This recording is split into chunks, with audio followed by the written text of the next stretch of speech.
What's going on, guys? Today I'm bringing you a pay-per-view review of TNA Turning Point, TNA's latest pay-per-view. Now, I didn't find much build-up in this pay-per-view, but that's probably because over the past couple weeks I haven't been paying a lot of attention to TNA, school and everything, and the whole Impact thing I've actually known for like weeks before because they tape their crap. So pretty much everything that's been going on Impact I've known weeks in advance, so I don't even bother to watch it.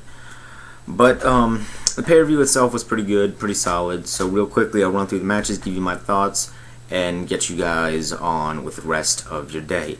So the first match was a TV championship match between Eric Young and Robbie E. And the main question in this match is I don't understand why Robbie E is getting a title shot. I don't understand it at all. He's not good in the ring. The only reason that I could even think that he's getting a title shot is because of that stupid, silly Jersey Shore act that doesn't even work anymore. It's not even cool. I noticed that as soon as Jersey Shore came back on TV, he started to get big again, while over like the summer when it wasn't really on TV, he wasn't even heard of. But he got a title shot, and unfortunately he got the win, and he is now the new TV champion. The match itself was pretty much controlled by Eric Young, which is ironic because he lost. But Eric Young himself is a terrific talent, and a talent that TNA should use a lot more, especially because he's homegrown and he didn't make a name in WWE. He's solely from TNA. So TNA should start getting on that. Next match, we had a tag team championship match between Mexican America and Inc. It was a mixed tag match, but obviously the men stood out in this match because it was their title that was on the line. Mexican America came out with a win on this match, which I don't like, but I think it's better for the company. I'm a fan of Inc. I like Shannon Moore and Jesse Neal, and I want them to get the title soon. Hopefully they will. But I'm not sure because Mexican America is probably TNA's best tag team now that Beer Money has been dissolved with the whole Robert Roode getting his championship run. But it was a good match. Even the women had a good match. Next, we had a X Division title match, triple threat match between Austin Aries, Jesse Sorensen from Big Brother, and Kid Cash. This match was won by Austin Aries. I think, though, in this match, he sort of played Puppet Master a little bit too much, having Kid Cash go after Jesse Sorensen and then having himself pick up the win. Hopefully, in the future, they'll have him be able to get the win just by his in-ring skill, because he does have a lot of it. One of TNA's best X Division wrestlers, maybe one of the best in the company. But overall, good match by all three competitors. Next, we had two real filler matches. The first one was a no disqualification match between Rob Van Dam and Chris Daniels. Now, I haven't really seen a real storyline between these guys at all. I remember Chris Daniels was going after AJ Styles. I don't even know what happened to that.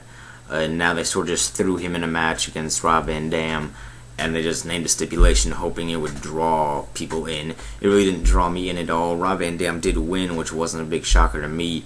Rob Van Dam is one of the best wrestlers that TNA has on their roster, but ever since he lost his World Heavyweight title, he's sort of been unused, and I'm not really feeling that. I think if TNA wants a big superstar, Rob Van Dam could be that guy. But that's their decision. Just a filler match, nothing too big. And the next filler match was between Crimson and Matt Morgan. This match started off with them going after it, and then it really just became an all-out brawl, and the match was ended no contest. It was really pointless. I guess it was honestly just to chew up time to get their pay-per-view to last long enough. I'm not really sure. It didn't really bother me. On to the next one. Scott Steiner and Bully Ray versus Mr. Anderson and Abyss. Now, I'm really not feeling this Bully Ray character anymore. It was cool back a couple months ago when he was really hot, but now I'm not feeling it. I like the face Bubba Ray better than this Bully Ray guy, and I think if Devon wants to return to WWE, I think Bubba Ray should join him. I mean, that is where they made their name as the best tag team ever since the 3D split up. Not really feeling it. Mr. Anderson Abyss got the win, though, and that was that. Next, we had the Jeff Hardy versus Jeff Jarrett match.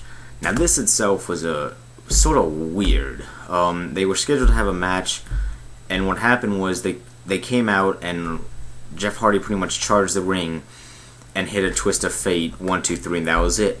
Now, at that point, I was thinking, oh my god, this is freaking Jeff Hardy and Sting again. Although Jeff Hardy is on the winning side. At Victory Road, he was on the losing side. But this time, Jeff Hardy got the win in the quick match.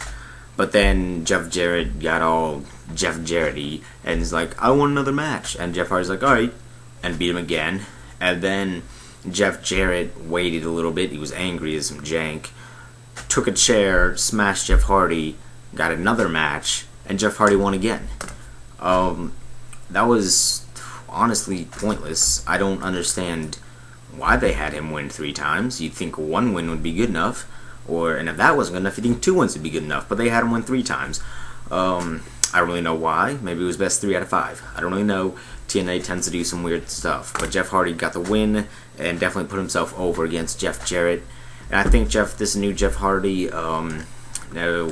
people have their opinions on what his past, but I think everybody deserves I guess it's like his 5th opportunity. But everybody can change. And that's what I think Jeff Hardy's done with his life, and I think his brother Matt is the real crazy one. And the final match of the night was the TNA World Heavyweight Championship match between Robert Roode and AJ Styles. Now, I knew Robert Roode was going to win this match because AJ Styles is hurt. He has a ankle sprain. It was a good match, though. Both competitors were brought up through TNA, so it's good to see them facing each other for the title. Now, one thing that I thought was really interesting in this match is, or not in this match, in this pay-per-view itself, is like the real headlines of Bound for Glory were not in the pay-per-view at all. You didn't have your Hulk Hogan or your Sting or your Kurt Angle. None of them were even involved in the pay-per-view at all. And that's not necessarily a bad thing. I mean, without all those big names, they were still able to put on a quality pay-per-view. I mean, it's not like WWE's Money in the Bank, because that pay-per-view was absolutely ridiculously good. But it was good for TNA, and I think that's showing that TNA doesn't need these old guys to draw an audience in, that they can successfully make their own superstars, like AJ Styles, Robert Roode, I guess you could say Jeff Hardy, even though Jeff Hardy is known for being in WWE.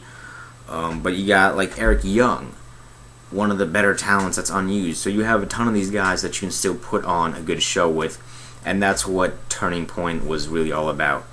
Maybe that's why they named it Turning Point. So that's it for this pay-per-view. Like I said, it was a quality pay-per-view from TNA, and hopefully they will start pushing the youth more, and I guess stay shoving out the old guys. So I'll catch you guys later. Peace.